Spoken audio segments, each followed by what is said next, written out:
Now listen to this now. You can see the plan he had to make sure that amewanyorosha sawa sawa. Hakuna yoyote atainua kichwa tena. Watabaki slaves for the devil forever. I hope in the parallel you see the church. Because you touch the worship and you finish them. Articles.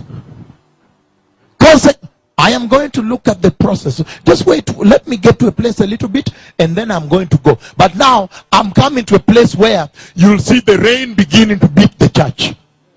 Verse 6 it says, among these were some from Judah, Daniel, Ananiah, Mishael, Azariah, full stop, and Azariah. Look at this now, what the eunuch did. The chief official gave them new names. Don't go there. I can even walk out now. It says, if someone was named, the Kenyans, let's say, have been besieged and taken over to captivity, right? And one of them, the name was Shuja Omkombozi. You must change that name. Because when they see him, they see a savior. So this guy can easily deliver us. Eh? Yeah, because he came from a clan and that family was known for delivering people from slavery. So he has the genes to do it. You soon see him mobilizing people, having evening meetings. So you people, what do you see with this life? Are you happy with this thing? Eh? You people, do you agree with this thing? Eh? He says, in order to change their identity totally, you must also change name. Know that when the devil comes, he does not play. Huh?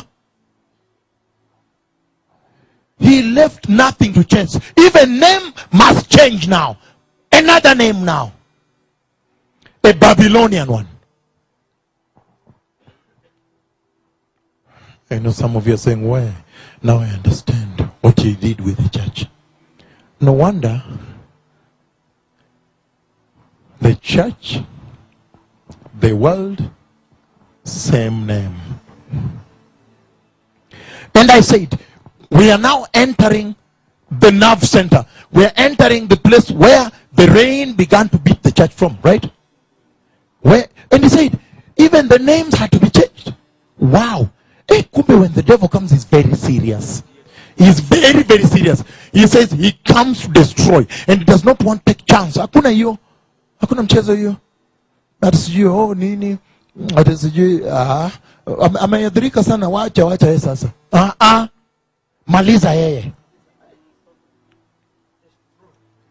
And you people, when you go to preach, you just play around and laughing here and there with the sheep, and then, you know. And he says, verse 7, the chief official gave them new names. To Daniel the name Belshazzar, and to Hananiah the name Shadrach, to Mishael the name Meshach, and to Azariah the name Abednego. Verse 8 is where the rain began to beat us from. But Daniel resolved not to defile himself with the royal food and wine, and he asked the chief official for permission not to defile himself in this way. Sit down. Sit down. Do you understand where the rain started beating you from? Daniel alikuwa na keti hivi chini na bunduki imewekwa kwa kichwa yake. Bunduki. Did you hear the word bunduki? Huh? He was in captivity. He had no rights whatsoever. No rights. Huh? You are in captivity. You have no rights. Daniel had no rights. In the midst of that bunduki, chakula, there was food now. And you know how food can bring out the worst in people. or the best in people, whichever. You know how food can bring out now the person. People start laughing, they start smiling, happy, and they just give a story that shocks you also. You understand? You know how food makes people tickle. Bunduki kwa kichwa bunduki. And Daniel said, no, I will not defile. I refuse to defile myself in this way. Are you understanding me? To the church also. The church has sat. And 2 many books were presented. And the cunning one already quickly, maramoja. Oh, Mekuja, you're a new person here. That's very good. If you're a new pastor in this area, let me introduce you to this area. This area is a very tricky area. You need somebody to show you around. Whatever. Daniel was operating in captivity.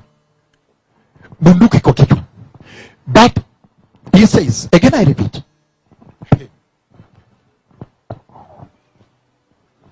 He uses the word but.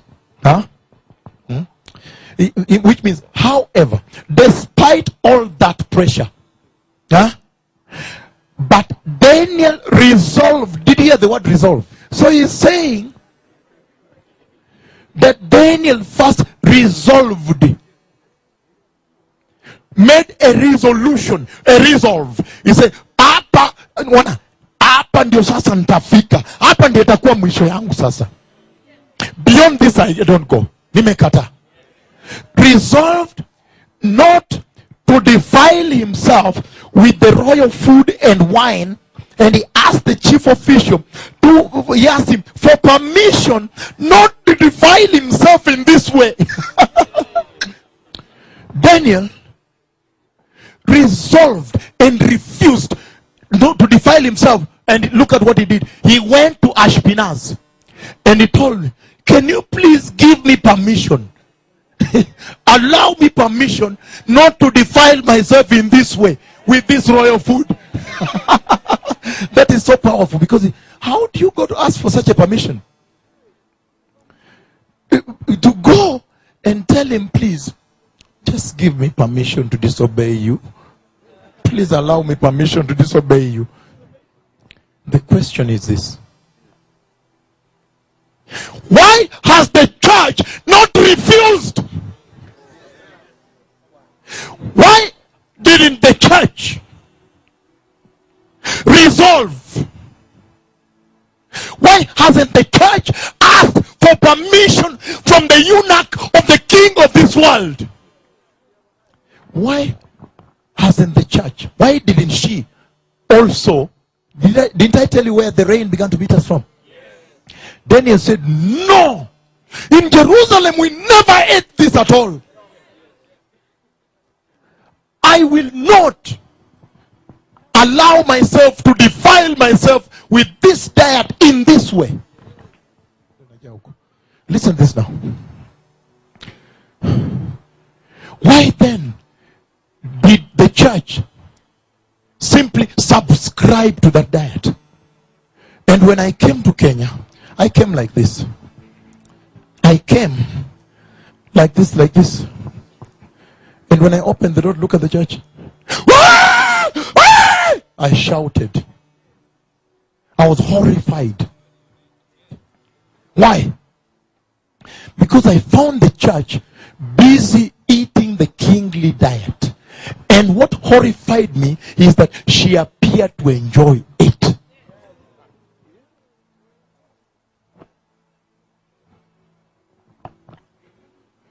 I saw her in Europe eating the same diet. I saw her in Kenya, in Africa. She was eating the same thing. Why didn't the church ask the eunuch from the throne of the king of this world? Because the king of this world also apportioned, did you understand? Apportioned a kingly diet from his table, by the way. Kwa meza yake mwenyewe. Ye mwenyewe anakata ugali, anaweka hapa, anakata nini. You understand? He was in charge himself. From his table. And he said, send it to her to eat it. Why didn't the church contest that diet? Why didn't the church object to it? Resist it? Can somebody hear me? Object. Resist. Refuse. Deny. Refute. Whatever. Why didn't the church? Huh? Somebody talk to me. And Daniel in captivity refused, rejected, objected, denied, protested, whatever. And look at what happened. Verse 9. Now God had caused the official to show favor and sympathy to Daniel. But the official told Daniel, listen to this now, I am afraid of my lord the king, who has assigned your food and drink. Why should he see you looking worse than the other young men of your age? The king would then have my head because of you. Did you hear that? Let me explain this. Let me explain. Listen to what he's saying. He's saying that when Daniel refused, the eunuch, you know the way you say and they say. You see that? He said back to him. He said, hey, you are going to look worse off than these young men here. You are surrogates. You are contemporaries. Your age mates, Rikayako. Senor, why do you want to look so worse like that? Because the king has assigned the diet. He will simply cut off my head. He will have my head on a plate. Because I will have disobeyed. Huh? Huh? That will be the biggest sign of disobedience. And the king will kill me, he will hang me. He will cut my head. Listen to this now. I hope you see the church. When the king of this world assigned the church a diet, I'll just give a simple, can I give one example of the menu, the entry course? He says, no, for your sons and daughters to be normal, they have to date. Yeah, dating. They have to date. Dating is allowed. You know, there's an age when they have to date. Yeah, it's normal. Oh, my son these days spends more time with that girl. Oh yeah, it's normal, because that's normal how they grow. That means your son is normal. So for him to be normal, they have to date. Do you understand what the king of this world has prescribed? He has built a model. He has built a model, a paradigm based on his system, his menu. That if you will not eat the diet prescribed, you will look worse off than the rest. And Daniel said, ever since my mama gave birth to me, I have never defiled myself with pork like this. Babylonian pork. And there's no, in Israel, it's not kosher. In Jerusalem, we only eat kosher. The food which is kosher. And that food, that's why all over wherever the Jews live, whether it's in New York City, whether it's in London, wherever, the chief rabbinate, the chief rabbi has to certify the food that this is kosher. Which means this is halali for them. This is certified, the Jews can eat this. And here you are now, raised and brought up in Jerusalem on Jerusalem diet, eating well, without defect, formed right, walking statured, knowing his bearing towards Jehovah. And now he was told that there is shrimp here, there is pork here for you. Even some snakes are actually not poisonous, we eat them here. even dogs are slaughtered and eaten, and cats, whales, and all these things. They say actually that one in Babylon here, that's a delicacy. If I give it to you, I have loved you. In fact, that's expensive. They say actually these shoes with this real snake skin, the real snake skin kabisa, the shoes of women, these ones are most expensive. Did you understand this entrecôte in the diet, in the menu? And the church did not dare to ask for permission not to defile herself. Did you understand me? The church did not bother. Did you see where the rain began to beat us from? Daniel resisted. And when he resisted, what did you see? God's favor and sympathy. So the Lord is saying, oh, listen to me, precious people. I am not saying that you do it. I am just saying that I'm testing your heart. That if your heart be willing, then I will do the rest for you. He's saying, if your heart will be willing, then leave the rest to me. I will step in a mighty way. He's saying, once your heart is willing, the things I can do is I can move mountains and do things you cannot believe. You understand? When Daniel showed the disposition of his heart towards standing with God, refusing defilement, refusing abuse, refusing and rejecting sin, and saying no, but in Jerusalem we never ate pork. Neither did we eat small snakes, which I'm told are not poisonous. And he refused. And once he rejected, then look, God's favor and sympathy befell.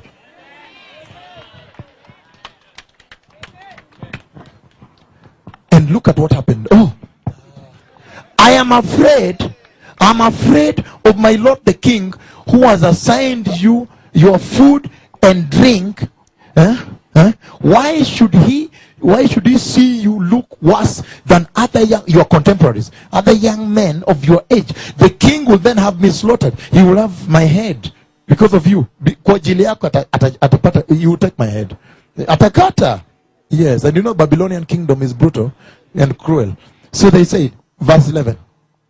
Then Daniel said to the guard, whom the chief official had appointed over Daniel, Hananiah, Mishael, Azariah.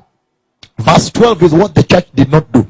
Please test your servants for 10 days. Give us nothing but vegetables to eat and water to drink. Then compare our appearance with that of the young men who eat the royal food, and treat your servants in accordance with what you see. So he agreed to this and tested them for 10 days. Daniel went ahead now to the guard to the guard who was said, overruled, give food. The ordinance of the king, don't tamper. Overruled, give food. No, but they said, you give food, give food. Okay. He said, please, why don't you test us? Daniel asked for 10 days.